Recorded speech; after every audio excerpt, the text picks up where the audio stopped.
بسم الله الرحمن الرحيم. اللهم صل وسلم وبارك على سيدنا محمد وعلى اله واصحابه اجمعين. ازيكم يا حبايبي، عاملين ايه؟ يا رب تكونوا كويسين وفي احسن الاحوال، ويا رب تكون الفيديوهات بتاعتي بتعجبكم وتنور رضاكم واكون عند حسن ظنكم. حبايب قلبي، الحمد لله في ناس بدأت تتفاعل معايا وكمان تبعت لي على الواتساب ويقولوا لي عايزين وصفات على قد الايد، وصفات اقتصادية، وصفات نقدر نعملها تكون سهلة وبسيطة وسريعة، وكمان في نفس الوقت تنفع غدا وعشاء وفطار. طبعا انا هقدم لكم الفيديو ده كده زي ما انتم شايفين فيه كذا وصفة. طبعا هي بكميات قليلة، لو انت حابة تعملي كل الوصفات ديت ماشي، مش يعني تعملي الوصفات كلها بكمية قليلة ماشي. مش حابة وحابة ان انت تعملي كل وصفة لوحدها، على حسب مقدرتك وعلى حسب بقى الحاجات اللي متوفرة في بيتك هتنفذي. تمام. زي ما انتم شايفين كده يا حبايبي، انا بدأت اجيب 3 بطاطسات. هو ده كان كيلو من البطاطس، انا عملت منه 3 بطاطسات بس. هنقشرهم كده وهنبدأ بقى نغسلهم ونخرطهم. هنعمل مع بعض بطاطس مسلوقة. بس انا هنا بحب اقشرها قبل ما اسلقها. في ناس بقى بتحب تسلقها في ميه بقشرها، لا انا بحب ان انا اغسلها واقشرها واسلقها بربع كوبايه من الميه، وما ارجعش تاني يعني اعيد عليها تقشير بعد ما تستوي. تمام. وطبعا على حسب ما انت برضو تحبي، كل واحد ليه طريقته، انا بقدم لك الطريقه وانت حسب ما انت تحبي بقى. كده خلاص انا بقى غسلت البطاطس وهبدا بقى ان انا اخرطها معاكم. بس دي قبل ما نبدا الفيديو كده يا حبايبي، ابداوا صلوا على النبي في التعليقات وحطوا اللايك واشتركوا في القناه، وما تنسوش تدعموني بدعوه حلوه. كده بقى يا حبايبي، انا كنت غسلت البطاطس وقشرتها وحضفت لها ربع كوبايه من الميه، وهولع عليها بقى على نار هاديه خالص وتستلق. كده احنا خلصنا البطاطس بتستلق على البوتاجاز. هنا بقى هنعمل ايه؟ بنجيب بصلتين صغيرين، هنبدأ بقى نقشرهم ونغسلهم كده. بعد كده بقى هنقطعهم تقطيعة صغيرة، لو حابة تفرموهم في الكبة ماشي، حابة تقطعيهم على حسب برضو ما انتي تحبي اعملي. هنبدأ بقى نقطعهم تقطيعة صغيرة كده. يلا عقبال ما نخرط البصل يا حبايبي، انزلوا اشتركوا في القناة واضغطوا على على علامة اللايك، واكتبوا لي كومنت حلو من ايديكم. مش عارفة انا متلخبطة ليه، زي ما يكون اول مرة منتج فيديو.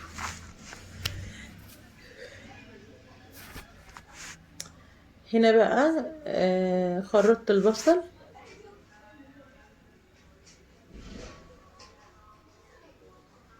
وضفت عليه قرن شطة اخضر.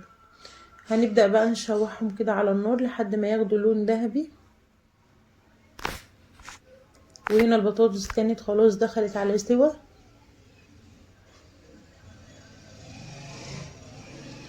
هنشوح البصلايه بقى تاخد لون ذهبي، وهننزل عليها كده يا حبيب قلبي بالطماطم.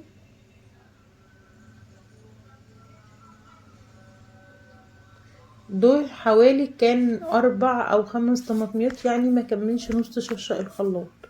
احنا هنا بقى انا بقول لكم على كل الخطوات والتفاصيل، عشان احنا هنا يعتبر بنعمل فيديو اقتصادي وحاجات متوفرة عندنا في البيت، فبقول لكم على كل الايه التفاصيل بتاعه الفيديو. حطيت نص معلقة من الفلفل صغيرة، ونص معلقة من الكمون، ومعلقة ملح صغيرة. تمام كده. ما حطيناش بقى بهارات تانية ولا الحاجات اللي هي الافتكاسات التانية ديت، عشان احنا هنا بنعمل فيديو اقتصادي. وكده خلاص بقى الصلصة بتاعة الشكشوكة جاهزة برضو معانا. هنبدأ بقى نجهز المكونات بتاعة الفول. ضفت 3 طماطميات صغيرين، غسلتهم كده وبقطعهم بالشكل اللي انتوا شايفينه ده، واقطع عليهم قرن فلفل حار او قرنين على حسب ما انت تحبي.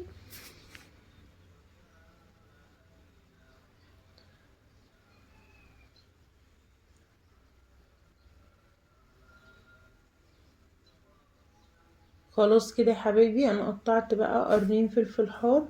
هنبدأ بقى ننزل عليهم 3 4 معالق زيت، ونص معلقة صغيرة فلفل، ونص معلقة صغيرة كمون، ونص معلقة ملح. وكده دي الايه التحابيش بتاعة الفول. هنسيبهم بقى يتسبكوا كده على جنب على العين الصغيرة خالص، وهنوطي عليه.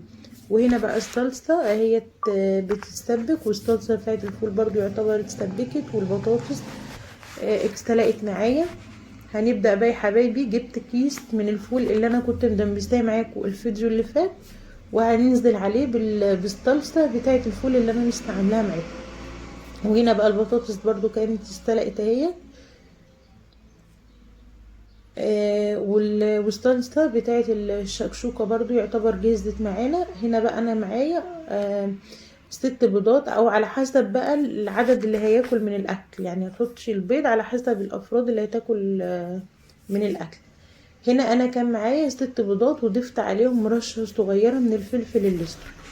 هنبدأ بقى ننزل عليهم على الصلصة كده بالبيض، ومش هنقلبه. انت لو حابه تقلبي الصلصه في البيض ماشي، ده اختياري. وانا وطيت على البيض بقى وسبته يستوي مع نفسه. هنا بقى ضفت معلقه كبيره من السمنه، وهنضيف عليها معلقتين كده من الزيت، هيتقطعوا كده زي ما انتم شايفين يا حبايبي. وهنزل عليهم بنص معلقه من الفلفل من الثوم المفروم، ومعلقه هريسه شطه، معلقه كبيره كده من هريسه الشطه، ونص معلقه من الثوم المفروم. وهنبدأ نديهم تشويحة كده لحد ما التوم يبقى ذهبي. ما تحمريش التوم قوي عشان ما يبانش معاكي في البطاطس، يعني يا دوبك ياخد لون بسيط خالص. بعد كده بقى هننزل بالطشة ديت على البطاطس المسلوقة. بصوا اقسم بالله البطاطس بالثوم طعمها خطير، جربوا طريقة البطاطس دي، طعمها جميل جدا جدا جدا. ولو عملتي بقى جنب طبق البطاطس دي بتنجان مخلل يا سلام بقى، او قرن شطه مقلي، دي بصي وصفه لوحدها كده جميله جدا. قلبنا بقى الطشه اللي هي بتاعه التوم وهريسه الشطه على البطاطس، وهنبدا بقى ان احنا نبهر البطاطس طبعا، عشان انا ما كنتش حاطه لها ملح ولا فلفل ولا اي حاجه. ضفت لها هنا بقى ملح وفلفل وكمون، وهنبدأ بقى نهرسها كده بالشوكة زي ما انتم شايفين يا حبايبي. بصوا بتتهرس معايا بكل سهولة، ولا قشرنا ولا شلنا، هي كله في حلة واحدة. وهنا بقى يا حبايبي الفول بعد ما استوى اهو. طبعا الفول هنا لازم يتحط حب، والشكشوكة بقى كانت جاهزة. وهنا بقى الاكل يا حبايب قلبي، بعد ما عملت الاكل وخلصته، ده كان الفول اهوت. عملت طبقين فول، وطبق بطاطس، وطبق شكشوكة، وعملت طبق سلطة خضراء وليمون مخلل وجبنة فيتا. طبعا يا حبايبي انا اديتكم الفكرة، وانتي على حسب ما انتي حابة اعملي. ويا رب يكون الفيديو بتاعي عجبكم، وما تنسوش تدعموني بلايك واشتراك في القناة وتفعيل زر الجرس. شكرا لكم يا حبايبي، والسلام عليكم ورحمة الله وبركاته.